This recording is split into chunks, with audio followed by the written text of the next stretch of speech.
Oke guys, welcome back to Daily Charting with Toshi, di mana kita akan daily chart your favorite cryptocurrencies. Dan sekarang kita masuk ke DCWT sesi kedua. Di mana di sesi kedua ini fokus kita akan lebih ke pembahasan komen dan juga charting altcoins ya. Nah, tetapi sebelum kita masuk ke pembahasan komennya, gua ingatkan lagi bahwa malam ini kita akan keluar core PCE yearly dan juga monthly ya. Ya, intinya dua-duanya sama-sama penting, 8:30 ya. Lalu malamnya di jam 9.45 juga ada Chicago PMI. Jadi intinya udah dekat-dekat jam segini, dekat-dekat 8:30, pertimbangkan untuk tutup posisi just in case volatility-nya tidak bersahabat dengan ya posisi kita ya. Dan PC ini arguably juga sekarang makin penting. Kenapa? Karena kemarin ya, atau bukan, kayaknya bukan kemarin pas deh, kemarin-kemarin ya, di mana si Jerome itu sempat membahas lagi mengenai inflasi yang mulai sedikit meningkat lagi. Nah, jadi tentunya data inflasi akan mungkin bisa membawa extra volatility setelah kemarin sedikit dimention oleh si Jerome, begitu ya. Jadi ya siap-siap, begitu. Lebih baik kita jaga-jaga dulu. Ya, jangan sampai aduh bang kena liquid gitu ya. Aduh, gue paling anti deh dengan aduh kena liquid gitu ya. Karena gini, kalau kena SL, kena cut loss itu nggak masalah, itu SOP. Tapi nggak ada orang kena SOP liquid itu. Ya, jadi jaga resiko ya. Oke, next kita akan lihat dulu Bitcoin Dominance. Bitcoin Dominance masih di reject oleh 59,3 ya. Jadi kita dikasih nafas nih untuk altcoins ya. Yang kemarin menderita sekarang not bad. Tapi masalahnya gini loh, yang sedikit menyebalkannya apa? Ini kondisinya itu BTC malah lagi koreksi hari ini. Begitu. Jadi ya walaupun BTCD-nya ada turun tapi dalam kondisi BTC juga koreksi. Jadi alts-nya cuma koreksinya nggak terlalu parah aja. Begitu ya. Ya semoga sih lu ya kalau lu mendengarkan dengan baik ya DCWT demi DCWT harusnya sih udah bener ya 67 antara 60-40 atau 70-30. Buat yang udah segitu kan tenang tuh ya. Nah yang nggak tenang tuh yang semuanya altcoins tuh. Nah itu mungkin jantungnya akan ekstra berdebar dengan kencang begitu ya. Oke, langsung aja kita masuk ke pembahasan komen yang pertama dari Bro Rashid ya. Halo Bang, mau tanya nih, menurut lu seberapa penting dana darurat? Sangat penting ya, bahkan di video gue yang dulu mengenai ini ya, mengenai financial planning gitu ya. Gua ngebahas bahwa lebih baik kita punya dulu dana darurat sebelum kita mulai investasi. Begitu. Dan dana darurat ini sebenarnya bisa setiap orang berbeda-beda ya. Kalau gua pribadi minimal menyarankan tuh 3 bulan. Jadi misalkan ya, lu sebulan habis kita biar contoh aja gampang ya misalkan 10 juta. Begitu. Nah, berarti lu minimal punya 30 juta sebagai dana darurat just in case terjadi apa-apa, just in case lu dipecat gitu ya, di PHK atau sesuatu lah. Atau amit-amit kecelakaan. Nah, dengan adanya uang darurat itu atau dana darurat ya lu bisa beresin walaupun sebenarnya kalau kecelakaan harusnya asuransi ya tapi ya anggap misalkan nggak ada begitu ya. Jadi dana darurat itu tujuannya seperti ya namanya untuk kejadian-kejadian darurat begitu. Jangan sampai nanti gini nih, oh udahlah nggak usah pakai dana darurat, kita masukin ke market. Waktu masuk ke market lagi koreksi makin dalam ya, makin dalam ujung-ujungnya aduh butuh nih ya, tiba-tiba kena PHK atau apa. Nah udah itu ya boncos kan. Nah itu nggak bisa kayak begitu ya. At least kalau gue seperti itu ya. Setiap orang masih berbeda-beda. Tapi in general yang gue lihat sepanjang gue hidup gitu ya. Kalau orang nggak bisa financial planning, kalau mereka itu nggak bisa budgeting, itu porto pun nggak akan beda jauh. Porto pun akan hancur biasanya. Ya, jadi ya ginilah ya.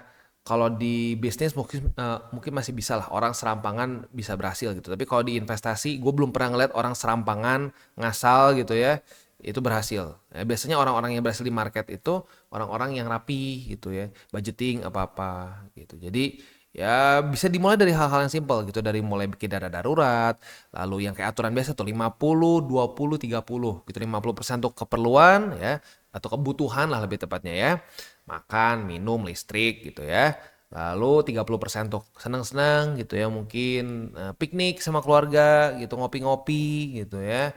Dan 20% untuk investasi begitu ya. Ini pertanyaan bagus karena kalau gue perhatiin di dunia kripto tuh masih cukup banyak orang yang terlalu gangho lah disebutnya ya.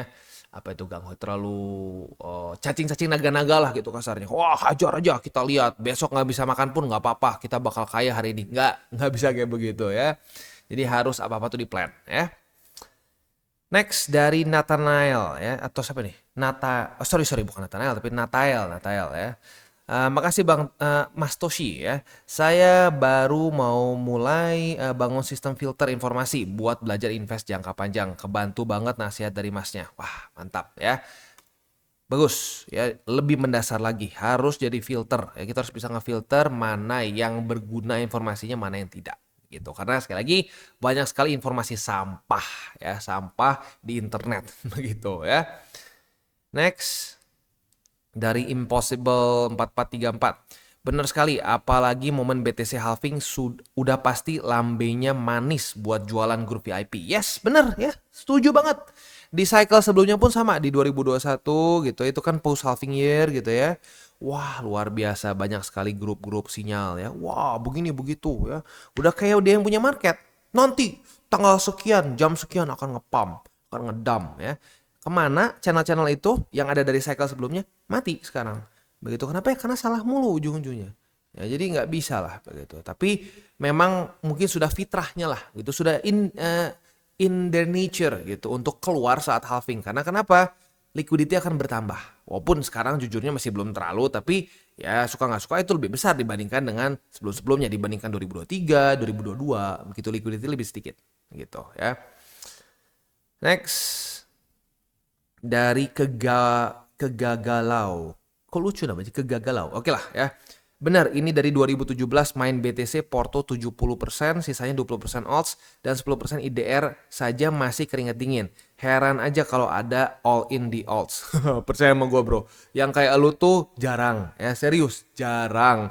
Banyaknya orang tuh udah semuanya all in hajar, bahkan pakai duit panas begitu. Itu udah banyak sekali ya, dulu satu dari ngeladenin sampai udah nggak diladenin sekarang karena terlalu banyak yang setiap kali drop, waduh hancur bang gimana ya bang gitu ya. Kita dikasih lihat portonya, astaga itu kayak 80% gue nggak tahu itu apa yang dia beli begitu. Nah ya jadi ini bagus ya, bagus berarti lu tuh barang langka, serius barang langka ya.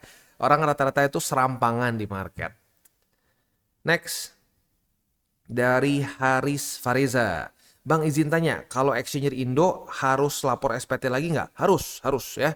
Tetap dilapor SPT, cuman pajaknya udah dibayar langsung gitu. Kalau di luar, setahu gue harus bayar lagi gitu. Cuman ya teknisnya gue, ya intinya sih gini, harus dilapor lah. Walaupun di dalam Indo dan sudah sudah terdaftar dan diawasi oleh OJK pun tetap harus dilaporkan. Gitu. Jadi kayak kita pelaporan harta aja, kayak kita punya rumah gitu. Nah ini kita punya kripto, aset kripto gitu, berapa jumlahnya. Ya kalau SPT berarti kan di Desember begitu. Desember berapa tuh saldo lo? Nah, itu bisa lu ambil semua dari ya exchanger yang jelas ya. Kalau yang nggak jelas kadang-kadang nggak ada begituannya ya. Ya kalau yang gue pakai sih ya kayak toko kripto, lalu kayak Ajaib gitu. Nah, itu ada gampang ya. Ya jadi makanya pakai yang jelas aja gitu ya. Oke, next dari Dani Andrianto. Bang, tolong pandangannya terhadap statement altcoin season kali ini berbeda. Karena di cycle sebelumnya lebih sedikit koinnya. Cycle kali ini udah berkali-kali lipat jumlahnya, jadi butuh liquidity jauh lebih besar untuk bisa terjadi seperti 2021. Menurut gua enggak ya. Menurut gua itu tuh bukan masalah banyak. Kalau ngomong banyak, sebelumnya pun banyak. Serius, cycle kemarin 2021 tuh banyak sekali. Begitu. Bahkan kalau gua mau ngomong ya, seingat gua nih ya, untuk meme coins di 2021 tuh kayaknya lebih banyak ya, karena itu turunan anjing tuh luar biasa banyaknya, nggak kira-kira itu.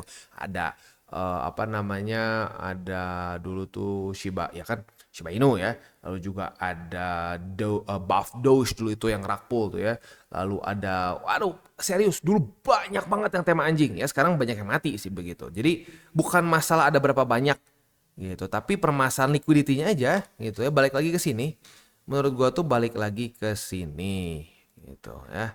Nah kebanyakan orang kenapa gitu ya, ya kan adalah itu yang ngomong ya beberapa ya para, kan kemarin jualan altcoin season katanya ya, bakal altcoin season ya, akhir tahun, awal tahun, nanti geser lagi udah kayak main bola aja tuh, dioper terus ya, dikedepanin terus gitu, di dribble ke depan ya.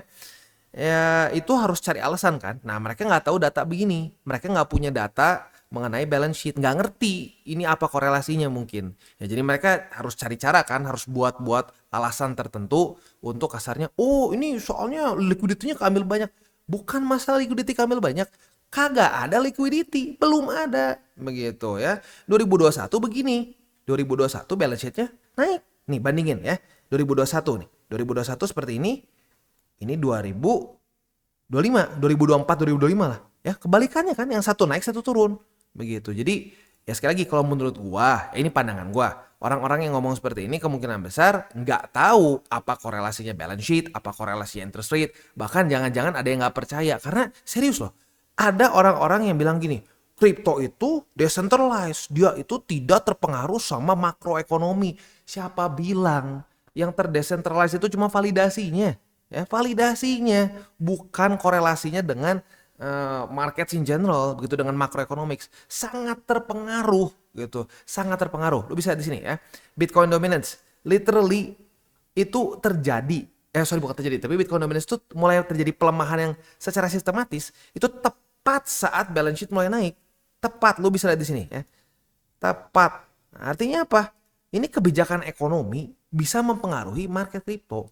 Begitu. Ya lagi-lagi lah ya, memang di market kripto itu banyak sekali orang yang sebenarnya nggak ngerti tapi ngomongnya meyakinkan sekali, luar biasa karismatik begitu ya.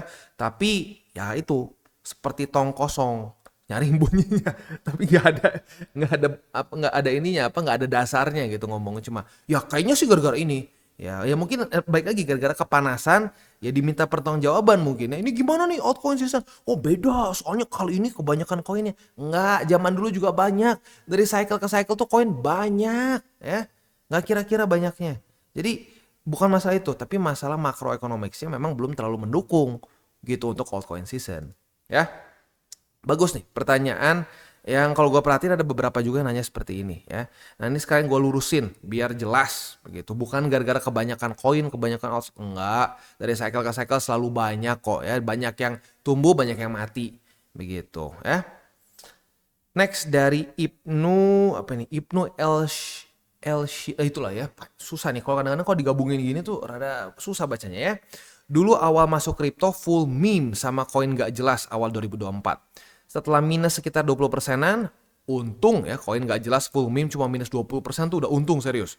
Saya cut loss, wah bagus ya, semua kecuali PP. Aduh, mantap ya, PP yang di hold ya. Saya hold sampai tembus all time high. Wah, iya asik ya, PP kemarin gila sih ya. Udah TP dan semua akhirnya saya rubah ke BTC. Aduh, ini mantap ya. Awalnya mungkin salah, kebanyakan memes, kebanyakan alts, bukan kebanyakan tapi nggak ada BTC sama sekali bahkan ya. Full memes sama full alts ya. Udah tahu kesalahannya, dikasih all time high bukannya serakah malah TP dan dipindahkan ke BTC 65%. Artinya apa? Bangun fondasi. Ini bagus ya. Sisanya masukin ke TON, XLM. Ini apa ya? Stark mungkin ya? STRK, nggak tahu apa nih ya. Yang gua tahu dua inilah, TON sama XLM ya. Meski sedikit minus dari Stark, tapi Porto BTC udah plus 25%. Nah ini jadi ini lagi-lagi contoh ya. Ini dari 2024 nih. Berarti nggak dari zaman awal banget, tapi dari 2024 ya. Awalnya minus ya, ujung-ujung dibalikin ke rasio yang tepat lah begitu ya. Ke rasio di mana BTC ini adalah fondasi. Apa yang terjadi? Ya pelan-pelan profit gitu. Dan sekali lagi tujuan dari BTC ini adalah apa? Untuk menutup kalau sampai pilihan dari alts lu ada yang nggak sesuai harapan lah begitu. Jadi ya ini ya kenapa gua bilang berkali-kali BTC jadikanlah sebagai apa? Sebagai fondasi begitu. Kalau jadi fondasi ya kayak gini, kayak Bro Ibnu begitu ya. Jadi walaupun ada misalkan aduh yang Stark nih minus misalkan ya, minusnya berapa nih, ada yang bilang di bawahnya minus sampai 50%. Nah, ini hancur dong sebenarnya kalau secara minusnya gitu ya. Ya tapi karena ada BTC ya jadi nggak terlalu kerasa parah begitu ya. Mantap nih, lagi-lagi contoh kenapa rasio itu sangat penting ya, rasio BTC di portofoliomu. Kalau ngasal ya harus siap dengan volatility-nya begitu. Next dari Dava Arga. Berbahagialah kalian yang mengikuti jejak langkah TCI. Karena bahagia itu sederhana bosku. Berkah dan sehat terus kok. Salam tabur tuai. Mantap, salam tabur tuai juga ya. Ya, kalau bagi lo yang dari 2022 ngikutin aturan 60-70 ya, 60-40-70-30 ya, itu pasti senyumnya lebar sekarang karena nggak stres. Begitu ya. Tapi gini, waktu lagi di perjalanan ke sananya, lu mungkin akan bertanya-tanya, bener nggak ya gue pakai cara begini? Kata orang lain nggak bakal kaya, nggak bakal kaya. Tapi ya sekarang lu tanya deh orang-orang yang bilang lu nggak bakal kaya pakai BTC. Nah posisi porto mereka gimana? Rata-rata minus. Serius, rata-rata minus. Next dari Arfi Astina Lutfi. Kotoshi, sebenarnya saya masih bingung maksud dari retest 1, retest 2. Misal di time frame daily, retest 1 dan retest 2 dihitung harus 2 hari atau kalau terjadi retest 2 kali dalam sehari bisa dihitung retest 2 kali. Oh enggak, jadi gini. Misalkan seperti ini nih ya. Kita ambil contoh kayak Bitcoin kemarin deh ya. Bitcoin kemarin kan kita dapat posisi short ya. Short. Oh sorry. Posisi long, posisi long. Nah, jadi ini anggap nih tanggal 27. Nah, ini retest 1 nih. Retest 1 nunggu sampai besok jam 7 pagi. Nah, retest kedua baru kita buka posisi longnya. Begitu. Ya, jadi bukan sehari 2 kali dibuka begitu ya. Jadi harus tunggu dulu daily close, pindah candle ke besoknya. Nah, candle besoknya retest lagi untuk yang kedua kali, hence the name retest 2 baru kita buka posisi longnya. Ya, tentunya bukan cuma buat long ya, tapi buat short juga sama. Begitu ya. Oke. Next dari Lim Xiaoming ya. Saya newbie, baru mengenal kripto 1 bulan lalu. Sudah coba dengerin banyak channel dan merasa untung saja saya menemukan channel Bang Toshi yang the best deh. Waduh, thank you ya. Sekarang jadi subscriber setia. Saya nontonin semua videonya Bang Toshi untuk belajar. Terima kasih untuk edukasinya, jujur dan gratis pula. Semoga Tuhan memberkati Bang Toshi dan keluarga. Salam tabur tuai. Mantap, thank you. Salam tabur tuai juga ya. Serius ya, doa dari para member gitu itu menurut gue sangat berharga gitu karena ya apa namanya, sekali lagi ya gue udah pernah bahas berapa kali sih ya. Jadi tujuan gue bikin channel ini ya sebenarnya tujuan awal tuh karena Sato dulu ngomong ke gue, gila di Indonesia ini kacau ya, banyak sekali apa namanya influencer, youtuber tuh yang ngasal, nggak tahu data, ngomong aja seenak jidat katanya. Ya kita coba bikin lah apa namanya konten yang edukasi begitu ya, dan ya oke gue setuju, tapi gue kalau udah ngomongin edukasi nggak mau tuh berbayar karena ya lagi-lagi ya gue punya pengalaman yang sangat buruk urusan kelas-kelas lah begitu, kelas-kelas VIP, kelas-kelas wah pokoknya kelas-kelas dukun lah begitu ya, dan itu udah ada dari dulu, serius dari zaman dulu offline ya, masih sewa sampai sewa hotel dulu ya, wah luar biasa, wah lihat nih saya cuan segini gini lihat nih porto saya luar biasa ya, itu nggak tahu jangan-jangan cuma screenshot bullshit, nggak tahu ya, dipikir-pikir konyol juga dulu gue percaya ya. Ya tapi gue belajar dengan banyak kelas-kelas bullshit seperti itu ya, makanya gue akhirnya gue pengen kasih semua konten ini for free. Jadi gue happy banget kalau sampai ada yang kebantu, apalagi masih baru nih seperti ini ya. Karena rata-rata newbie tuh nggak tertarik sama konten gue. Nggak bisa kaya katanya, nggak bisa kaya. Ini yang ini cepet kaya. Tiba-tiba aduh hancur bang, ya minus bang. Nah ini makanya gue happy banget ya. Lo langsung siap belajar. Karena kalau di channel gue nggak siap belajar, ujung-ujungnya mental. Begitu, mantap ya. Keep it up. Next dari Firman Abdi Surya. 106K keras banget Bang Toshi. Belum ada plan keluar. Biar nih all time high lagi. Ya ini ada sedikit inside joke ya. Setiap kali gua liburan nih ya keluar negeri nggak tahu kenapa all time high. Ya coba deh nanti gua pertimbangkan liburan lagi mungkin ya.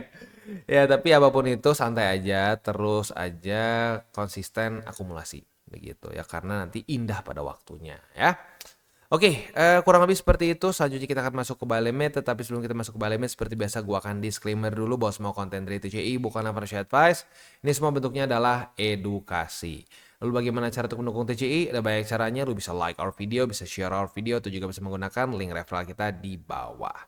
Nah sekarang kita akan dengar dulu pesan-pesan dari sponsor kita pada hari ini. Oke, today's video is brought to you by Gate.io. Dan lagi-lagi Gate.io ada launch pool ya. Untuk kali ini nama tokennya adalah Yuli. Ini adalah Web 3.0 cryptocurrency project ya. Di launch dari 2022 begitu. Nah ini sekarang baru saja launch di Gate.io, dan yang kerennya apa? Lu bisa dapatkan si token Yuli ini dengan cara lu menstakingkan antara Yuli atau GT ya, atau Gate token.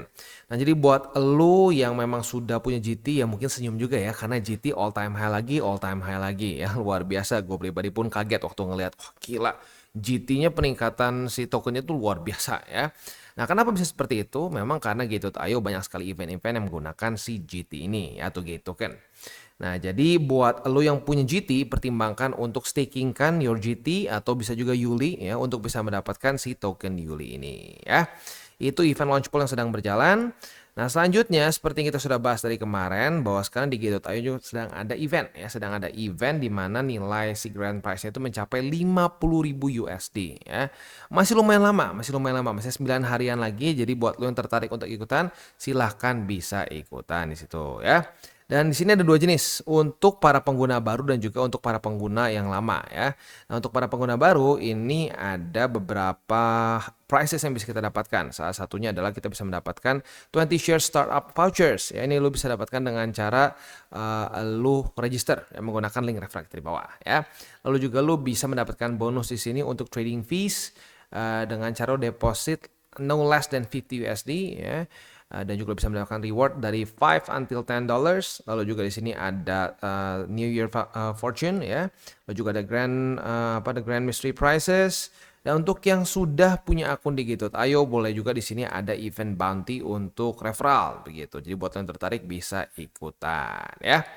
Nah, tentunya sekali lagi bagi lo yang belum punya akun di Gate.io boleh pertimbangkan untuk menggunakan link referral kita di bawah dan mulai trade di Gate.io. Oke, dan kita masuk langsung ke BNB. Untuk BNB bagi lo yang agresif, posisi shortnya akhirnya kena cut loss. Ya, walaupun tipis sih, tapi tetap kena cut loss.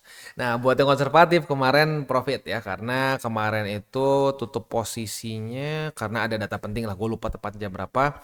Cuman ya udah profit lah intinya ya. Kalau nggak salah jam 10 lah or something di sini nih ya. Ya jadi ini lagi-lagi ini menunjukkan bahwa lu agresif nggak selalu lebih profitable begitu. Karena yang agresif kan kemarin target TP-nya di angka 650,084. Ternyata nggak kena begitu. Jadi sekali lagi ya, konservatif, agresif itu bukanlah masalah lu pengen lebih profitnya sebesar apa. Bukan, itu adalah masalah risk tolerance lu begitu. Dan kali ini sayangnya untuk yang agresif kena cut loss walaupun tipis ya, tipis banget bahkan bisa bilang ya. Next, untuk posisi spot karena terjadi reclaim ya. Ya berarti buy limitnya yang pertama di 678,010 ya. Lagi di retest sebagai support ya. Lalu juga di sini sebenarnya ada support baru di sini. Ada struktur baru lebih tepatnya ya.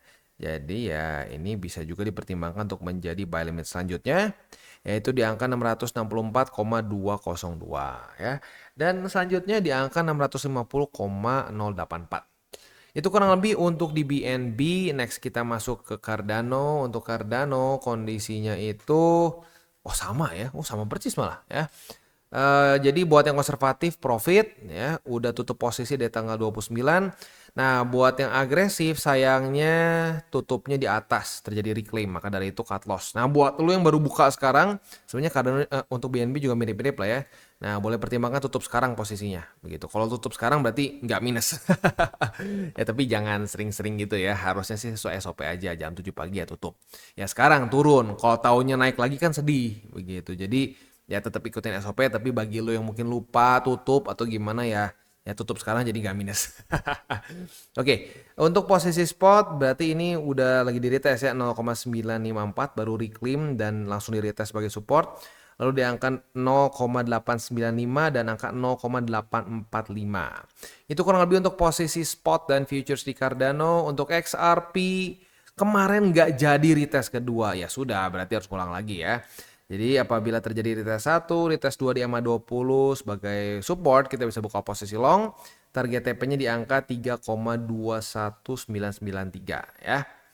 Itu kurang lebih untuk setup futuresnya. Untuk posisi spot EMA20 lalu 2,736 dan di 2,616 yang sedang confluence juga dengan MA50 ya. Oke, itu kurang lebih untuk DCWT sesi kedua ini ya. Sebelum kita tutup seperti biasa gua akan ingatkan lagi 3 golden rules. Ini please jangan cuma asal masuk telinga kanan keluar telinga kiri ya. Yang pertama, jangan pakai uang panas, itu udah paling haram. Ya, yang kedua jangan over leverage. Jangan sampai posisi futures lu makan semua portofolio lu begitu. Dan itu udah pernah kejadian juga gitu. Udah capek-capek profit di spot ya. Ujung-ujungnya nggak bisa jaga resiko di futures, marginnya ditambahinnya pakai porto spot, ujung-ujungnya habis spotnya ya. Lalu yang ketiga adalah berpikirlah jangka panjang, jangan punya target yang aneh gitu. Gue sehari pengen untung 100% ya. Siap nggak rugi 100% kalau kayak gitu? Ya punyalah target yang make sense, punyalah target yang ya lebih panjang begitu. Satu business cycle atau bahkan mungkin target lo adalah gue pengen nanti buat duit pensiun dan seterusnya gitu. Jadi ironis, makin lu berpikir profit, makin lu berpikir cepat-cepat profit, ujung-ujungnya malah boncos lagi ya. Oke, kita tutup dengan 3 golden rules. Jangan pakai sorry, bukan 3 golden rules. Yang terakhir adalah salam tabur tuai. Apa yang lo tabur akan lo tuai. Jadi taburlah sebanyak mungkin hal baik. Oke guys, jadi itu adalah akhir dari segmen DCWT kita pada hari ini. Dan jangan lupa bagi kalian yang merasakan manfaat dari segmen ini, jangan lupa untuk share ke teman-teman kalian. Dan apabila lu pengen mensupport channel kita, ya TCI, jangan lupa untuk menggunakan link referral kita di bawah. Nggak wajib ya, tetapi apabila lu menggunakan link referral kita di bawah, ada macam-macam ya, dari Bybit, Huobi, Maxi, toko kripto, dan banyak lagi ya. Ya, walaupun nggak wajib, tapi kalau menggunakan link referral kita, lu secara langsung membantu perkembangan dari TCI. Dan satu lagi, jangan lupa juga untuk join Telegram group kita, di mana kita bisa ngobrol-ngobrol santai mengenai dunia cryptocurrency secara 2 arah. So, jangan lupa untuk like, subscribe, click the bell icon, and see you on the next video.